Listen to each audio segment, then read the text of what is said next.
Great. Good afternoon, everybody. Happy World Water Day.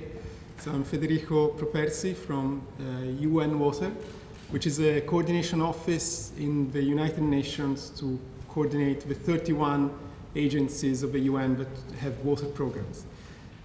Today is World Water Day, and on World Water Day, UN Water releases the World Water Development Report on the theme of World Water Day. So today's World Water Day is on water and jobs. Yes, if you haven't done it already, please grab a copy outside. And the report provides the thinking and the messages around World Water Day. So this presentation will be in 6 parts, actually.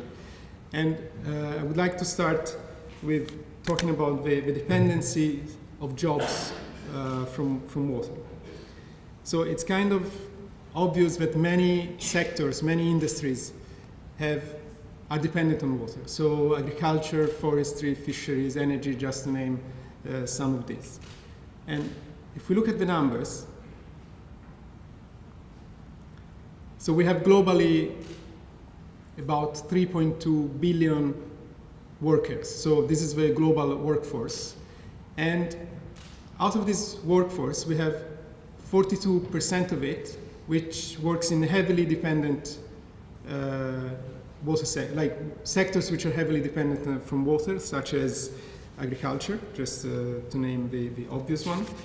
And we have an additional 36%, which works in sectors which are moderately dependent on water. For example, transport, recreational activities, and things like this. So,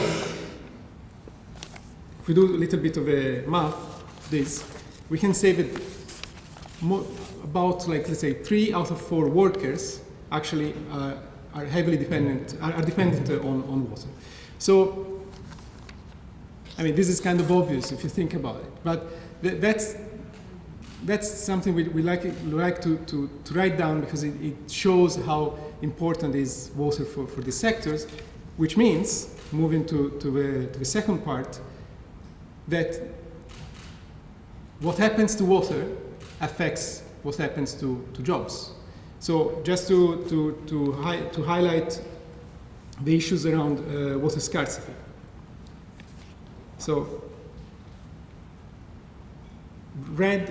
this is a map of annual average water withdrawals versus availability of water. Red is bad, as usually happens in these maps. So you see that many parts of the world, which also cover some of the industrialized countries or emerging countries, heavily industrializing countries, is red. This is a warning sign, because the moment something happens to the water supply, something happens to the economy. And we can look at water scarcity, not only in terms of the availability of the natural resource, but also in terms of the economic water scarcity. That means when water is scarce, also because of the human, institutional, and financial constraints around it. So if you overlay these on the previous map, you see that also some areas which were not water scarce, they actually become water scarce.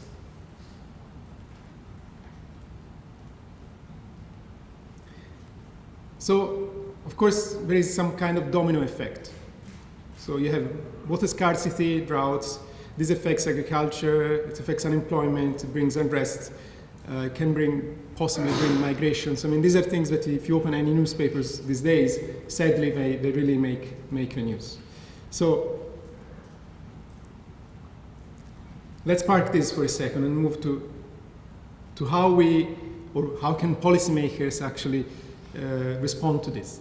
And so let's look at the gaps and inequalities. The first gap is the knowledge gap. And if policymakers have to base their decisions on the evidence, on the knowledge, then I'm sorry, but we're really in trouble. I mean, one of the first things we discovered when we put together the report is that data are simply not there.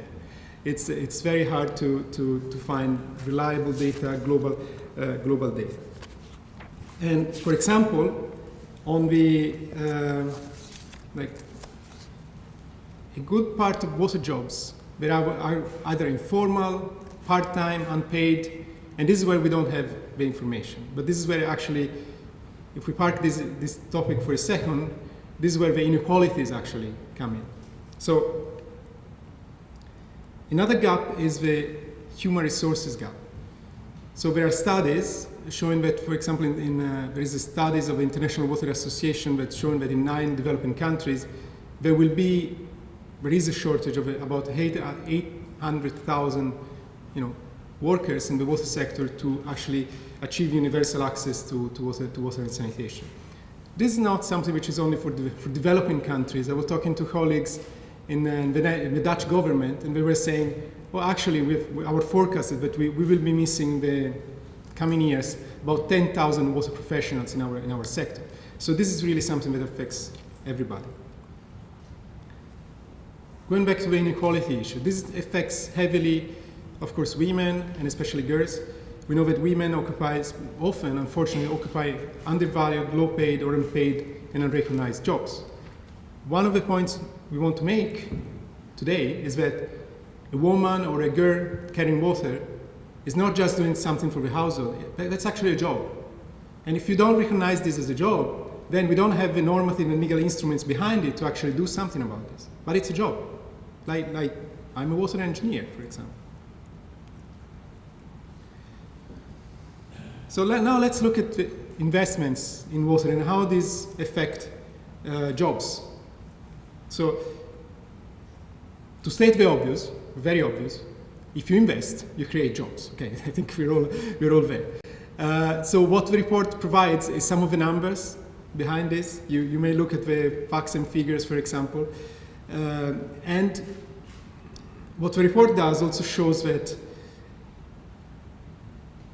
there is some kind of multiplier effect, because you have direct jobs which are directly created by this investment, but then of course you have indirect jobs, you have induced jobs, and then you have another layer which is the growth-related jobs. So all of these together actually amounts to very good investment for society, for the economy and for society.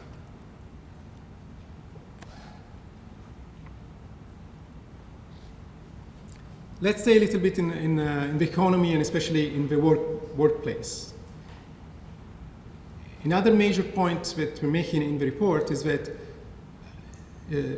currently, actually, it's only like we used to take for granted that you go to the office and in the office will be a toilet, and actually that you have the right to use it when you need it. Now, this is actually sometimes maybe not even true in some cases in developed countries, and this is certainly not the case in many cases in developing countries. So this is a real problem, this is a real issue, and there are so many studies showing that just by providing access to water supply, sanitation and hygiene to the workers at the workplace, this has huge economic benefits, because productivity grows enormously. And you can just imagine how important is this, of course, for women as well. We used to take this discussion at the level of school sanitation, for example, but we should also talk about sanitation in the workplace, because it's very important. And the reality is that still today, ILO estimates that about 2.3 billion deaths related to work, and that about 17% of these are related to communicable disease. So basically, the lack of access to water supply, sanitation, and hygiene at the workplace kills. So if you do the math, actually, by the time I finish this presentation, 12 workers have died. So this is the reality in the world.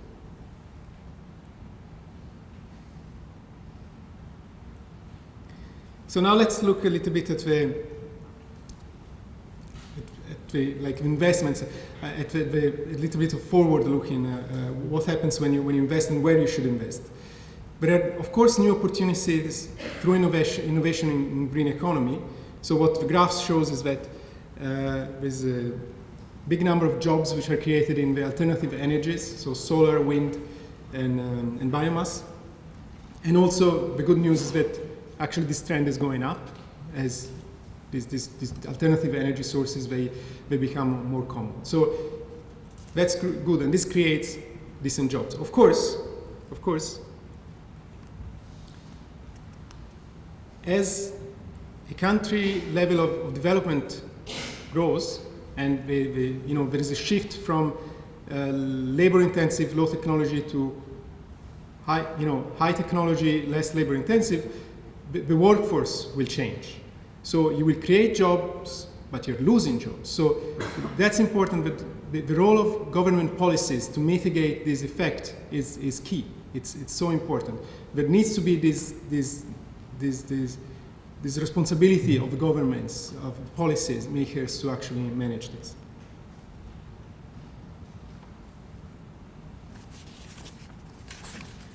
So these are just some of the numbers behind it. You will find in the report how many jobs actually are created for every million invested in water. Now, coming to the conclusions and what are the take-home messages from the report. The main message is that opportunities for employment growth and decent jobs are dependent on the sustainable management of water resources and the provision of water-related services. So just summarizing what we've seen in this presentation, 3 out of 4 jobs are water dependent. Water scarcity and supply disruptions limit the growth potential for decent, high-quality jobs. Sustainable water policies facilitate bridging knowledge and capacity gaps while reducing gender inequalities. Access to water and sanitation services is critical to maintaining a healthy and productive workforce. Investments in water infrastructure and water jobs generate positive returns and have a multiplier effect on job creation across all economic sectors. And finally, the transition to greener economy enhances opportunities for decent jobs.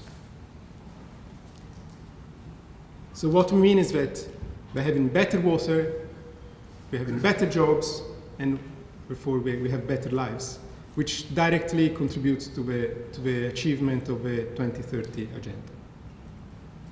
Thank you very much. The report is, of course, available either on the UN Water website or on the UNESCO website. The report really is a UN system exercise. So you have all parts of the UN system contributing to this, and UNESCO is the publisher, so they coordinate all the inputs and publish the report on behalf of everybody. Thank you.